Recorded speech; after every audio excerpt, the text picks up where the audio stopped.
training the will. The education of the will is the object of our existence, says Emerson. Nor is this putting it too strongly if we take into account the human will in its relations to the divine. This accords with the saying of J. Stuart Mill that a character is a completely fashioned will. In respect to mere mundane relations, the development and discipline of one's willpower is of supreme moment in relation to success in life. No man can ever estimate the power of will. It is a part of the divine nature, all of a piece with the power of creation. We speak of God's fiat. Fiat lux, let light be. Man has his fiat. The achievements of history have been the choices, the determinations, the creations of the human will.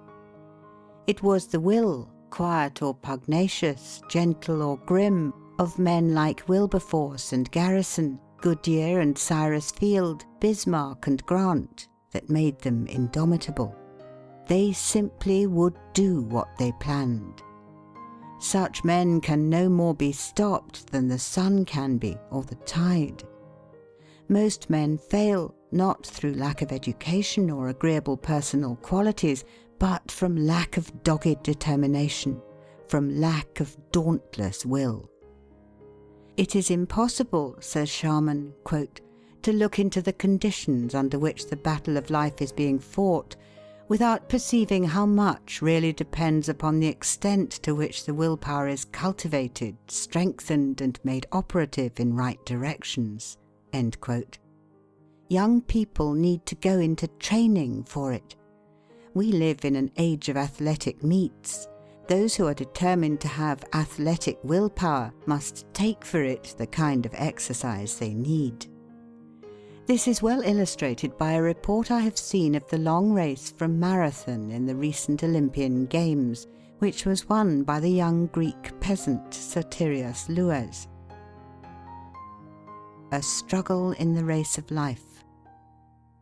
There had been no great parade about the training of this champion runner. From his work at the plough, he quietly betook himself to the task of making Greece victorious before the assembled strangers from every land. He was known to be a good runner, and without fuss or bustle he entered himself as a competitor. But it was not his speed alone, outdistancing every rival, that made the young Greek stand out from among his fellows that day. When he left his cottage home at Amarousi, his father said to him, "Sotiri, you must only return a victor." The light of a firm resolve shone in the young man's eye. The old father was sure that his boy would win, and so he made his way to the station, there to wait till Sotiri should come in ahead of all the rest. No one knew the old man and his 3 daughters as they elbowed their way through the crowd. When at last the excitement of the assembled multitude told that the critical moment had arrived, that the racers were nearing the goal, the old father looked up through eyes that were a little dim, as he realized that truly Sotiri was leading the way. He was returning a victor. How the crowd surged about the young peasant when the race was fairly won. Wild with excitement, they knew not how to shower upon him sufficient praise. Ladies overwhelmed him with flowers and rings, some even gave him their watches, and one American lady bestowed upon him her jewelled smelling bottle. The princes embraced him, and the king himself saluted him in military fashion.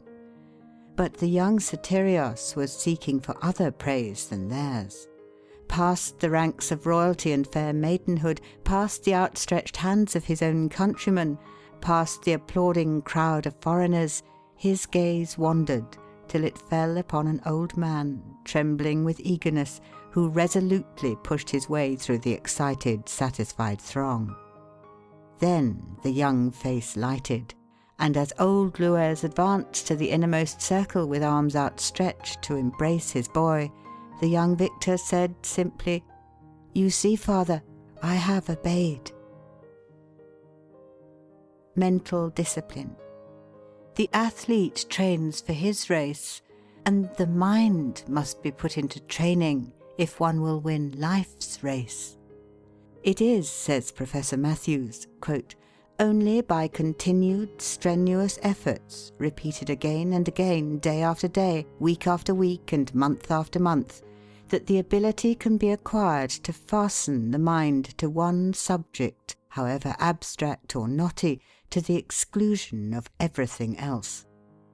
The process of obtaining this self-mastery, this complete command of one's mental powers, is a gradual one, its length varying with the mental constitution of each person, but its acquisition is worth infinitely more than the utmost labour it ever costs."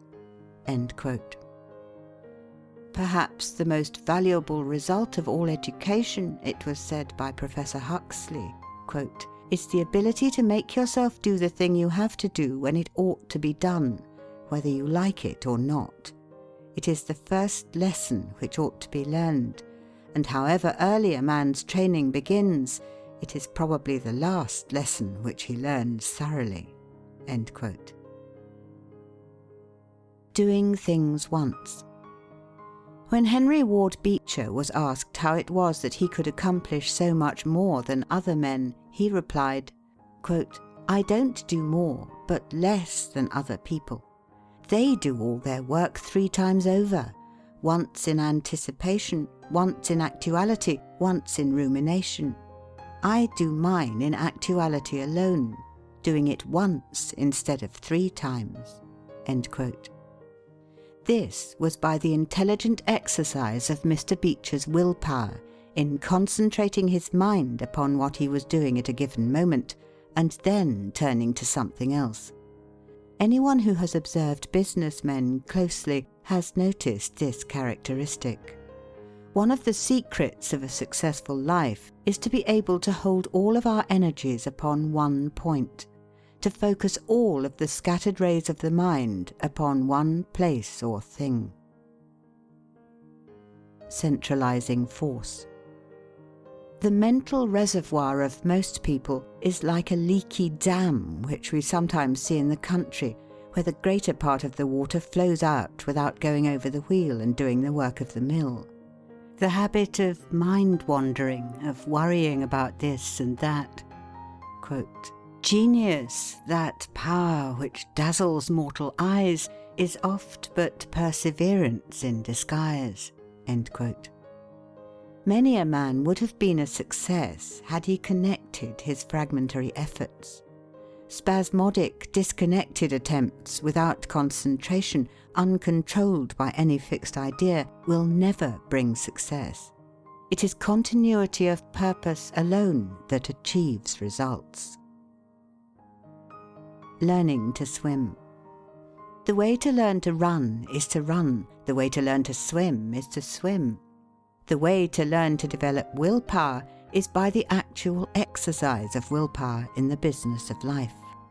The man that exercises his will, says an English essayist, quote, "makes it a stronger and more effective force in proportion to the extent to which such exercise is intelligently and perseveringly maintained." End quote. The forth-putting of willpower is a means of strengthening willpower. The will becomes strong by exercise. To stick to a thing till you are master is a test of intellectual discipline and power. Dr. Cuyler.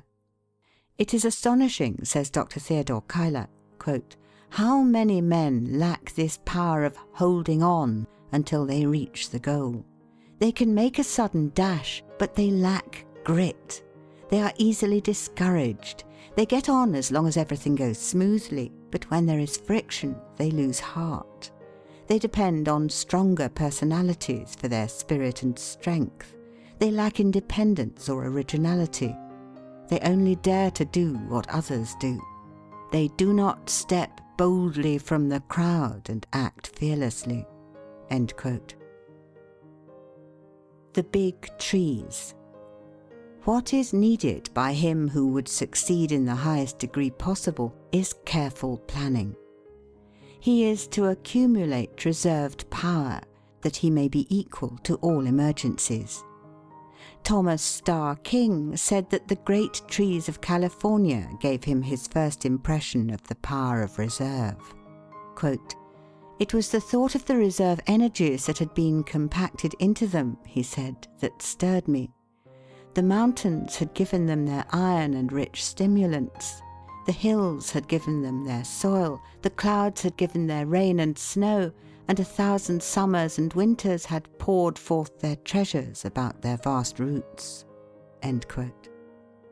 No young man can hope to do anything above the commonplace who has not made his life a reservoir of power on which he can constantly draw, which will never fail him in any emergency. Be sure that you have stored away in your powerhouse the energy, the knowledge that will be equal to the great occasion when it comes. "If I were 20 and had but 10 years to live," said a great scholar and writer, quote, "I would spend the first 9 years accumulating knowledge and getting ready for the 10th." End quote. I will. There are no two words in the English language which stand out in bolder relief, like kings upon a checkerboard, to so great an extent as the words "I will."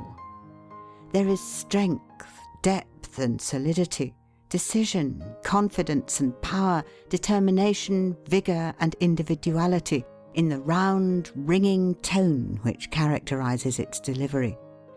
It talks to you of triumph over difficulties, of victory in the face of discouragement, of will to promise and strength to perform, of lofty and daring enterprise, of unfettered aspirations, and of the 1,001 solid impulses by which man masters impediments in the way of progression. As one has well said, quote, "He who is silent is forgotten. He who does not advance falls back. He who stops is overwhelmed, distanced, crushed.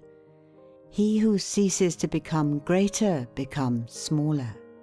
He who leaves off gives up. The stationary is the beginning of the end. It precedes death. To live is to achieve, to will without ceasing." End quote. Be thou a hero. Let thy might tramp on eternal snows its way, and through the ebon walls of night hew down a passage unto day. Park Benjamin.